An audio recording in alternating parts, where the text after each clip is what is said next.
Mas esta madrugada eu selecionei uma coisa que não está escrito aqui. Não tá preparado para falar para vocês, mas eu vou fazer a abertura. Me veio uma ideia assim. Sabe o estado febril do corpo? O estado febril, que é um sintoma de um problema.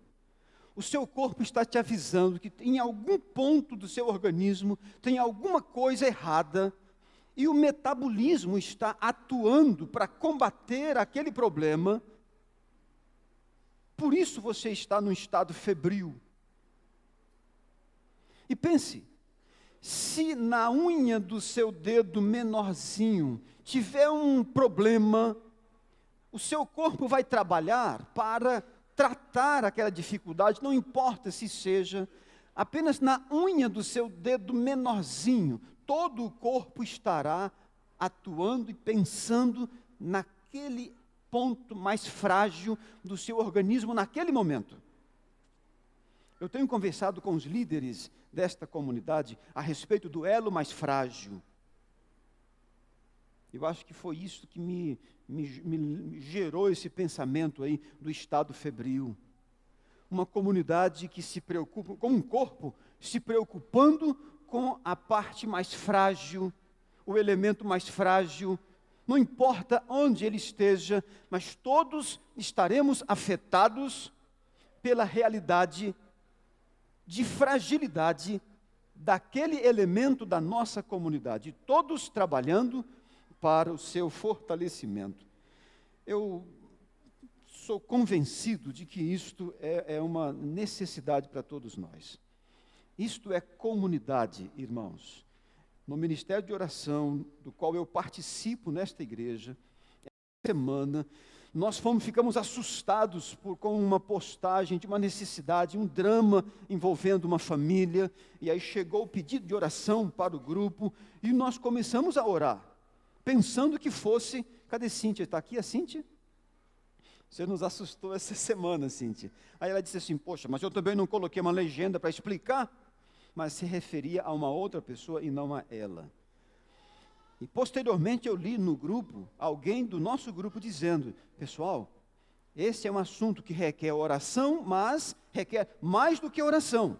Nós precisamos ir a essa pessoa e ajudar e verificar o que a ADRA pode fazer, o que a assistência social pode fazer. Aí eu entendi, nós somos uma comunidade, somos um corpo interessado no elo mais frágil. Onde está o elo mais frágil desse organismo?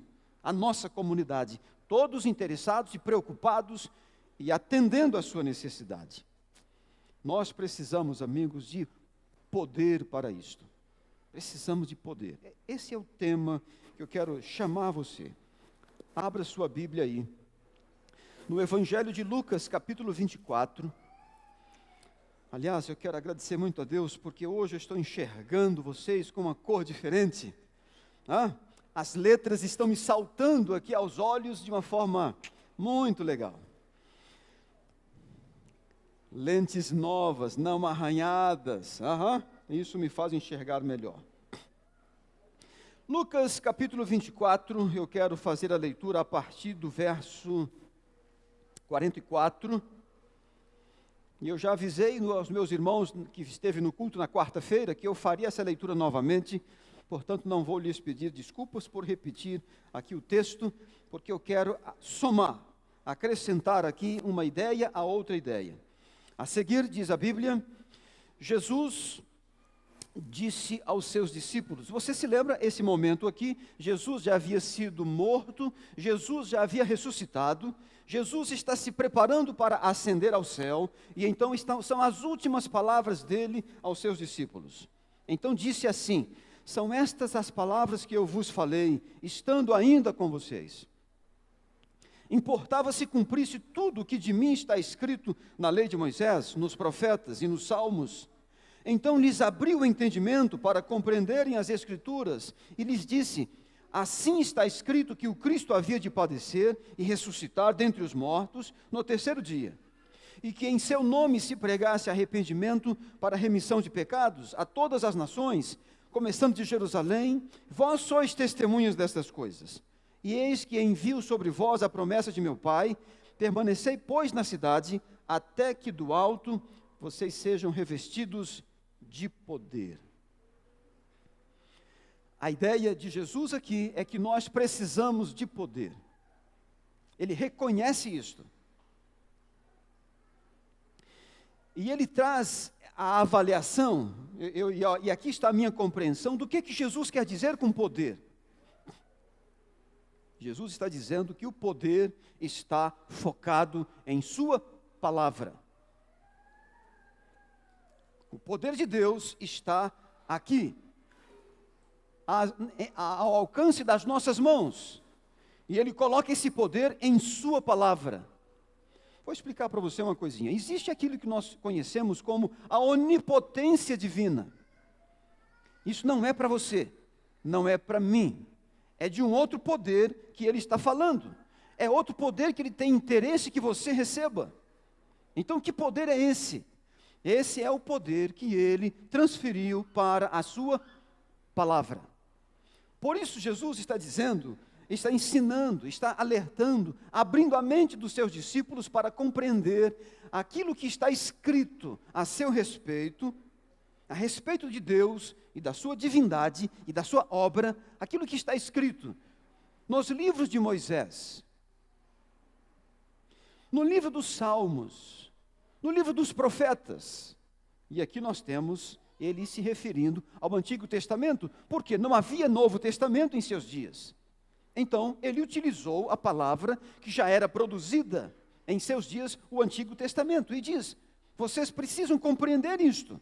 Vocês precisam ter discernimento e compreensão do que é que está escrito a meu respeito.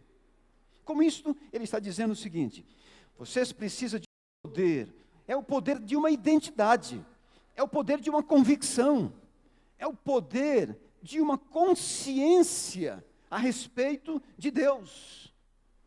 Esse é um tipo de poder que está absolutamente acessível para mim e para você. Está explícito em sua palavra. Ele nos chama para a sua palavra, porque Ele quer nos conceder poder, o poder da sua palavra. A palavra personifica a pessoa de Jesus. Notem, poderia ser um absurdo a minha fala, mas a pessoa de Jesus está aqui, acessível a você. E Ele quer te dar consciência, Ele quer abrir o seu entendimento, Ele quer revelar-se para você, porque isto é essencial para você entender o que é o poder. Por isso, quando eu penso que nós vamos passar 10 dias aqui juntos, estudando a palavra, nós estaremos recebendo o poder. Quando você tira tempo em sua casa para meditar e ler a palavra, você está se abastecendo desse poder. Um outro aspecto, quando eu penso na pessoa de Jesus e a sua palavra, eu gostaria que você considerasse isto. Há muitas pessoas que estão professando fé em Jesus e até declarando amor por Jesus, mas é um Jesus desconectado da sua palavra. E quando nós separamos Jesus da sua palavra, nós construímos um Jesus sem poder. É um Jesus popular, é um Jesus criado, é o Jesus do marketing.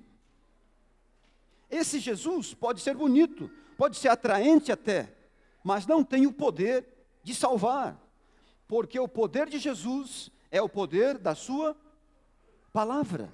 É o que ele está demonstrando aqui aos seus discípulos. Ele está indo embora.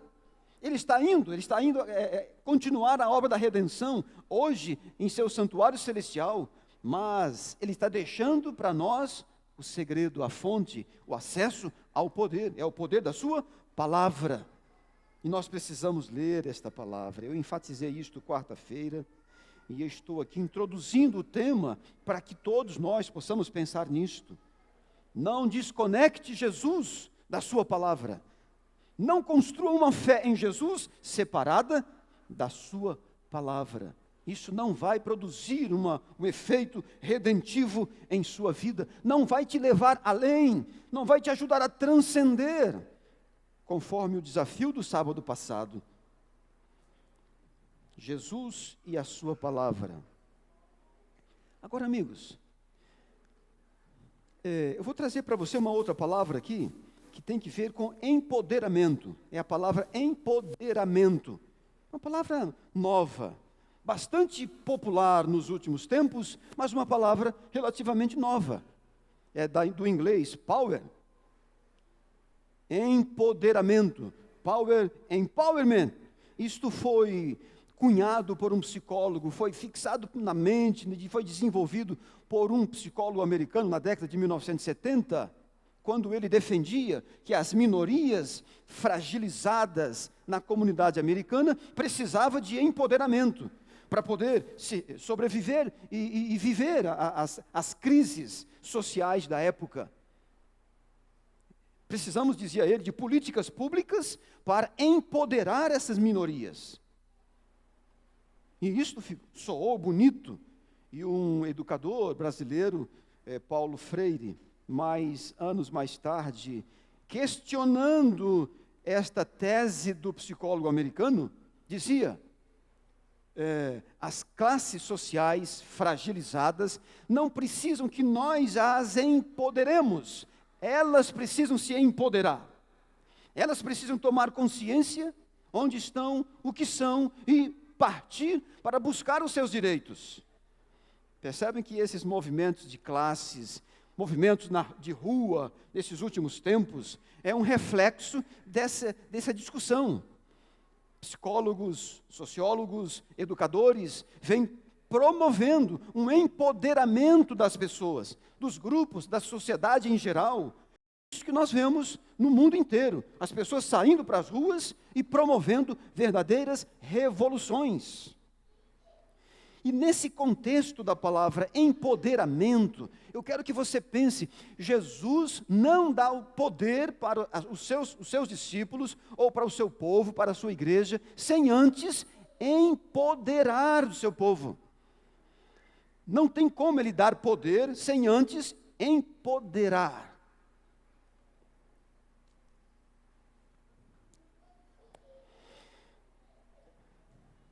Nós temos buscado o poder de Jesus, o poder de Deus. Algumas vezes fazemos isto sem a palavra, não funciona. Oramos e oramos buscando o poder, mas não lemos a palavra, não funciona assim. Precisamos da palavra, leia a palavra, tire tempo para ela, é básico, é essencial. Agora, para você entender esse estágio posterior do empoderamento, a partir dessa consciência da palavra de Deus, vem o empoderamento. O que Jesus fez com os seus discípulos? Deu a eles empoderamento. Como? Primeiro, os chamou. Aqueles que não tinham valor nenhum. Jesus olhou para eles e disse: vem, você é um pescador? Você não vale nada. E era assim que os pescadores na época não valiam nada. Era uma pessoa inculta, não preparada, por isso era um pescador. Mas Jesus chamou esses homens, pescadores: venham para cá, eu quero que vocês se juntem a mim. Mas eu? Como assim? O que você viu em mim?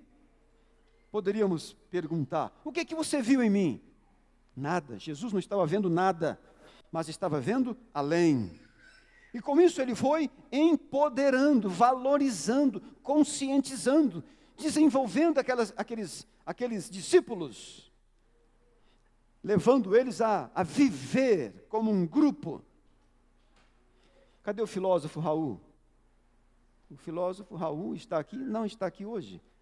Eu queria citá-lo na presença dele.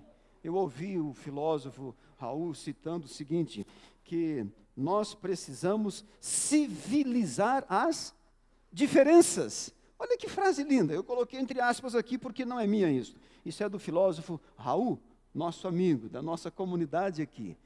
E foi isso que Jesus fez. Chamou esses indivíduos diferentes, desclassificados, improváveis, e foi civilizando as suas diferenças.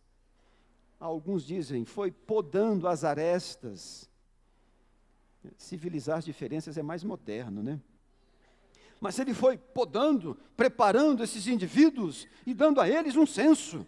Eles ficaram tão empoderados que um dia, um grupo deles, visitando uma vila, e aquela vila, o vilarejo não deu atenção para eles, e eles pensaram assim, está pensando o quê? Não recebe a gente? Nós vamos mandar descer fogo do céu para consumir vocês. Não é empoderamento? Sim, estavam tão empoderados de autoridade que Jesus passava para eles que excederam, perderam o foco, perderam o ponto, perderam o equilíbrio. Jesus precisava continuar um processo de educação a esses homens. Seus discípulos aprenderam a conviver e entender qual era a missão. Não apenas ser chamados, valorizados, conscientizados, empoderados, mas eles precisavam entender a sua missão. E Jesus disse a eles, comecem a visitar as vilas, as pessoas, conversem com as pessoas e digam para elas, o que é que vocês estão vendo em mim? O que é que vocês estão ouvindo de mim? Vocês são testemunhas, vocês são minhas testemunhas. Comece a visitá-las. Meus irmãos, Jesus correu um sério risco enviando esses discípulos, porque eles totalmente despreparados, não estavam prontos ainda. Mas Jesus já os enviava e eles iam visitando, trazendo suas frustrações, suas limitações, revelando a sua dependência. E Jesus, então, ouvia as histórias e dizia, corrigia, analisava, e por que não deu certo, por isso, por aquilo. Enfim, eles iam crescendo numa experiência de convicção, de visão, de missão e uma aprendizagem de viver em comunidade. O empoderamento que Jesus estava dando àquelas pessoas, àqueles discípulos e o seu grupo, né, porque dos discípulos esse grupo foi aumentando como um efeito de ondas. Jesus foi empoderando mulheres, Jesus foi empoderando aqueles rejeitados como um todo, e finalmente formou-se uma comunidade vibrante. O Evangelho de Lucas termina deixando uma interrogação. Afinal, o que aconteceu? Jesus disse para eles, vocês são minhas testemunhas, vocês precisam esperar para que vocês recebam o poder. Lembrem-se, primeiro Jesus empoderou, depois Jesus, num outro momento, deu o poder. Lucas termina o Evangelho com esse ponto do empoderamento. E inicia o livro de Atos, mostrando como foi que Jesus, deu o poder aos seus discípulos. E aí vocês conhecem a história do Pentecostes. Você quer voltar ao livro de Lucas um instantezinho, só para você entender que Jesus foi assunto ao céu e ordenou aos seus discípulos que voltassem para Jerusalém, e eles voltaram. Depois de ver o que aconteceu, eles voltaram. Como é que os discípulos voltaram para Jerusalém? Como? O texto diz assim, então eles, adorando, voltaram para Jerusalém, tomados de grande júbilo. Mas como assim, tomados de grande júbilo, se o seu líder desapareceu das suas vistas, da sua relação? Mas um júbilo inexplicável. Estavam sempre no templo louvando a Deus. E com isso, amigos, eu concluo para vocês esse momento do empoderamento para o poder. Porque foi ali em Jerusalém, quando eles retornaram para esperar o poder, eles estavam numa fase de empoderamento, uma consciência clara. Quem é Jesus? Em quem nós cremos? Eles sabiam em quem acreditavam e o porquê acreditavam. Isso é empoderar. é dar consciência, é dar identidade, é dar sustentação histórica, é fundamentar a fé em fatos, uma esperança construída não em imaginação, não em imagens, não em utopias, mas em fatos. Porque Jesus fez isto, deu isto a eles. E agora estavam ali juntos, esperando algo mais. E o que eles faziam? Adoravam a Deus, estavam juntos, louvavam a Deus. E aí tem um comentário no livro Atos dos Apóstolos, página 35, 36, 37. Nós não conseguiremos ler tudo, mas em obediência à ordem de Cristo, esperaram em Jerusalém o cumprimento da promessa. Não esperaram ociosos. Diz o registro que estavam sempre no templo louvando e bendizendo a Deus. Essa é a particularidade. Eles não esperaram ociosos. Não estavam lá sentados, esperando uma manifestação mágica e poderosa de Deus na vida deles. Ociosidade não é o plano para o poder. Tanto o empoderamento, que tem que ver com essa dinâmica de vivências, de amor, de respeito, de salvação entre pessoas. Isso é o empoderar. Então, o poder não pode ser um esperar ocioso. Eles conversavam entre si. Na mente deles, as palavras de Cristo voltavam. E eles se sentiam envergonhados. Se pudessem, eles voltariam a viver aqueles 3 anos, um pouco mais de 3 anos, com Jesus. Eles fariam isto, mas era tarde demais. Jesus agora precisava que eles fizessem isto entre eles, conversassem, se perdoassem, se aceitassem. E foi nesse contexto, amigos, irmãos, que o Espírito do Senhor foi concedido a eles. Eu me pergunto, amigos, em que fase nós estamos? Eu sei que oramos por poder, porque eu já participei de grupos de oração pedindo o poder de Deus na vida da igreja, da comunidade aqui no Progresso. Eu não sei em que fase nós estamos. Não os conheço suficientemente para atestar isto. Mas eu sei que precisamos de poder. E eu divido com vocês isto hoje. Nós precisamos desse empoderamento, consciência, nossas fragilidades, nossas debilidades, atenção ao elo mais frágil, todos interessados, porque é fortalecendo o elo mais frágil que nós estaremos fortes. É isso que é corpo, é isso que é igreja, é isso que é comunidade, todos trabalhando pelo elo mais frágil. Eu vi isto no Ministério de Oração esta semana.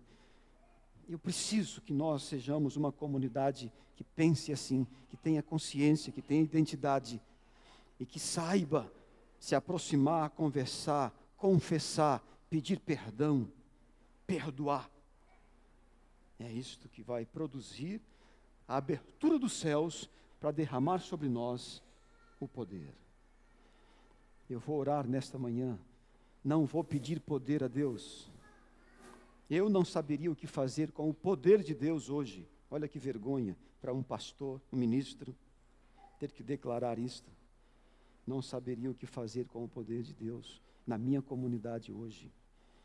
Eu vou orar pedindo a Ele empoderamento, consciência da minha missão, do meu dever, e vou chamar você para orar também em busca disto.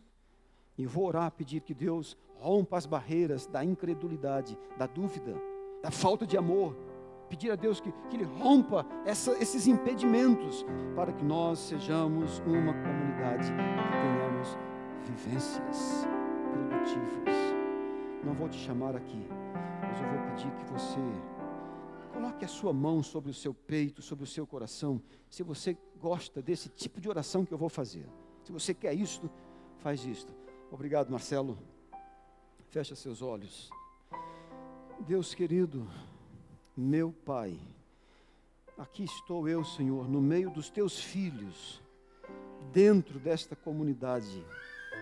Senhor, eu preciso muito, nós precisamos muito da atuação do Teu Espírito e graça na vida dos Teus filhos, na minha vida, Senhor. Eu sei que o Senhor tem me visitado, porque eu me conheço, e eu sei que o que o Senhor está fazendo em mim é algo especial. Muito obrigado, eu não mereço isso, mas eu sei que o Senhor faz isso porque o Senhor ama esta comunidade, e o Senhor tem um propósito especial para esta comunidade. É por isso, Senhor, que a Tua palavra chega desta forma, com esse conteúdo, com estes valores para os Teus filhos. Deus, revele a cada um o Teu propósito, o Teu chamado, empodere os Teus filhos, eu te peço nesta manhã. Empoderar, Senhor, com a consciência, quem é Jesus Cristo, em quem nós cremos, por que nós cremos. Nos dê, Senhor, essa visão, essa fundamentação histórica da nossa fé. Deus, construa em nós uma esperança firme, não utópica. Senhor, não gostamos de viver de utopias, nem queremos isto. Por isso, bom Pai, faça esta obra na vida dos Teus filhos. Deus, mas nós confessamos que queremos mais. Não queremos só o empoderamento, nós queremos o poder. Nós precisamos disto. Abençoa, responda. Pai, 10 dias de oração estão se aproximando de nós. Por favor, Senhor, nos traga, nos mantenha juntos. Abençoa o pastor Jeú desde já. Deus, depois desses 10 dias vem um acampamento no período de carnaval. Senhor, é para a comunidade, é para nós nos sentarmos e conversarmos, é para que esse ambiente de empoderamento se fortaleça. Pai, desperte os Teus filhos, leve os Teus filhos para esse acampamento, nos dê a oportunidade, Senhor, de vivenciarmos, estarmos próximos juntos, de coração a coração. Deus, abençoa esta igreja, eu te suplico, em nome de Jesus, e te agradeço desde já. Amém.